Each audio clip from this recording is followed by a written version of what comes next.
વારંવાર મુખ્યમંત્રીને પત્ર લખે છે અને કહે છે કે અધિકારીઓ તેમનું સાંભળતા નથી, તંત્રમાં લાલિયાવાડી ચાલી રહી છે તેવું ભાજપના અનેક નેતાઓ માથે ચઢી પોકારી રહ્યા છે।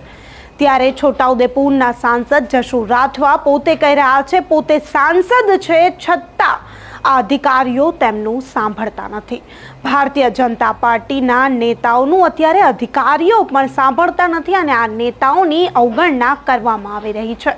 ત્યારે કોંગ્રેસ નેતા અર્જુન રાઠવાએ ભારતીય જનતા પાર્ટીમાં ચાલતા ભ્રષ્ટાચારો પર પ્રહારો કર્યા અને કહ્યું કે જ્યારે સાંસદનું કોઈ ના સાંભળતું હોય, તમે ભારતીય જનતા પાર્ટીના સાંસદ છો છતાં તમારું અધિકારીઓ નથી સાંભળતા, તો પછી ધારાસભ્યો અને અહીંયાના જે બીજા લોકો હોય તેનું તો શું જ સાંભળવાના।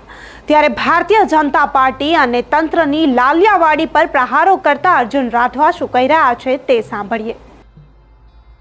છોટાઉદેપુર તાલુકા કોંગ્રેસ સમિતિના પ્રમુખ માનનીય સોમભાઈ રાઠવા સાહેબ,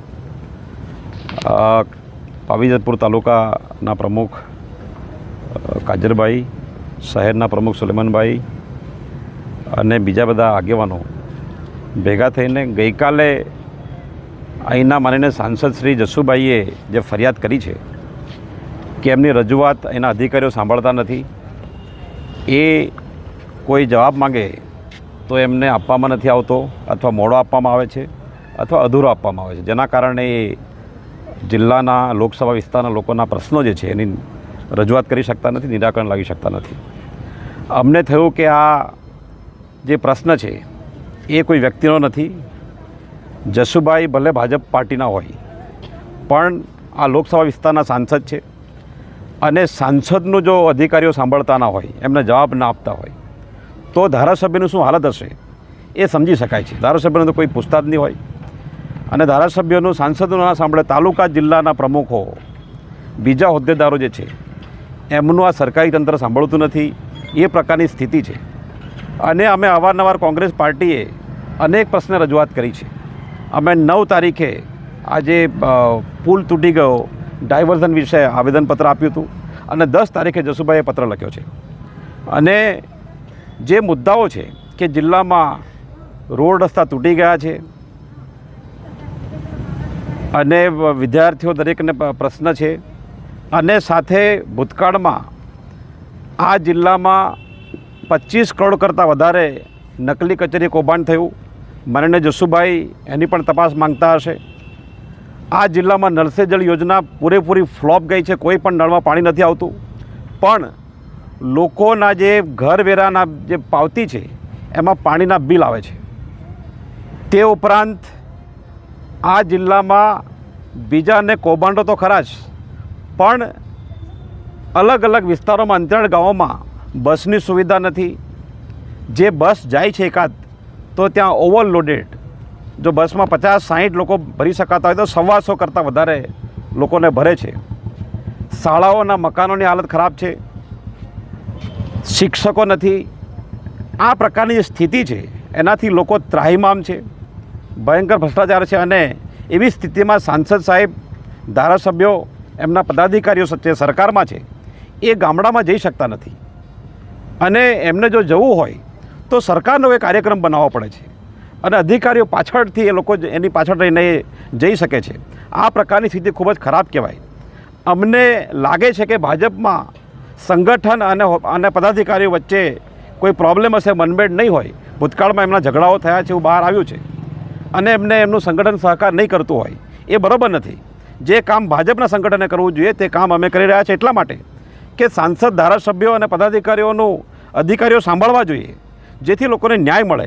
તો આ અમે કરી રહ્યા છીએ અને આવતા દિવસોમાં જશુભાઈ, માનનીય સાંસદ શ્રી, ધારાસભ્યો એમને જો હજી પણ કોઈ નહીં સાંભળે તો અમે એમને પૂરો સહકાર આપવા માંગીએ છીએ। જો એ લોકો આ તંત્ર સામે, સરકાર સામે આંદોલન પણ કરશે તો અમે એમની પાછળ ઊભા રહેવા માટે પણ કોંગ્રેસ પાર્ટીના એક કાર્યકર્તા તૈયાર છે। એ અમે આવેદનપત્ર આજે આપ્યું છે અને અમને આશા છે કે અમારા આવેદનપત્રથી ભાજપના અહીંના જે સાંસદ છે જશુભાઈ, એમનું અધિકારીઓ સાંભળશે, અહીંના 3 ધારાસભ્યો છે એમનું અધિકારીઓ સાંભળશે અને બીજાનું સાંભળશે અને લોકોનું કામ થશે એવી અમને આશા છે અને આશા રાખી આપના માધ્યમથી આ વાત સરકારી તંત્રને પણ પહોંચશે। ત્યારે આ મુદ્દે જશુ રાઠવાએ જ્યારે કલેક્ટરને પત્ર લખ્યો ત્યારે કલેક્ટર પણ જશુ રાઠવાના પત્રનો જવાબ આપી રહ્યા છે અને કલેક્ટરે જશુ રાઠવાને શું કહ્યું તે પણ એકવાર સાંભળી લઈએ. સંકલનની સમિતિ માટેની સરકાર દ્વારા જે કાર્યપદ્ધતિ નક્કી કરવામાં આવી છે એમાં 1 થી 10 તારીખની અંદર સામાન્ય રીતે પ્રશ્નો પૂછવામાં આવતા હોય. એ દરમિયાન જે પ્રશ્નો આવતા હોય એમને આપણે સામાન્ય રીતે ત્રીજા શુક્રવાર અથવા શનિવાર જે અઠવાડિયાનો છેલ્લો દિવસ હોય એ દિવસે સંકલન મિટિંગ અને વર્ષોથી ચાલી આવતી આ પરંપરા છે ને એ મુજબ ત્યારે જવાબ આપતા હોઈએ છીએ. પ્રશ્નો ઘણી વખત બની શકે કે એના કરતાં પાછળથી પણ આવતા હોય છે. માનનીય સાંસદશ્રીનો જે કાગળ હતો એ સંકલનના 3 કે 4 દિવસ પહેલાં મળેલો હતો. એમ છતાંય આપણો પ્રયત્ન એવો હોય છે કે આપણે તમામ પ્રશ્નોના જવાબ આપી દઈએ. પ્રજાહિતના પ્રશ્નો હોય એટલે એમાં વધારે વિલંબ ના થાય, પ્રશ્નોનો તાત્કાલિક જવાબ આપે એ પ્રકારની સૂચના પણ વિભાગને આપેલી છે. સ્વાભાવિક છે કે ઘણી વખત ખૂબ વધારે માહિતી હોય તો એ કિસ્સાની અંદર એનો તાત્કાલિક જવાબ આપી શકાતો નથી, પણ જો સમયસર આપણને પ્રશ્નો પૂછવામાં આવેલા હોય તો એમનો સમયસર આપણે જવાબ પણ આપી શકીએ છીએ. પ્રયત્ન એવો હોય છે કે તમામને સંકલનમાં જેથી કરીને સંકલનની મિટિંગ થાય ત્યારે એની વિગતવાર ચર્ચા થઈ શકે.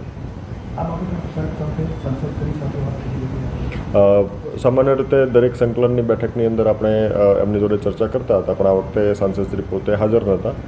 એમને કોઈ આકસ્મિક કારણોસર બહાર જવાનું હતું, પણ સામાન્ય રીતે સાંસદશ્રી જોડે ચર્ચા કરીને આપણે સમયસર પ્રશ્નો મળે અને સાથોસાથ એમનો પોઝિટિવ નિકાલ થાય દિશાના સતત પ્રયત્નો ચાલુ રહેશે.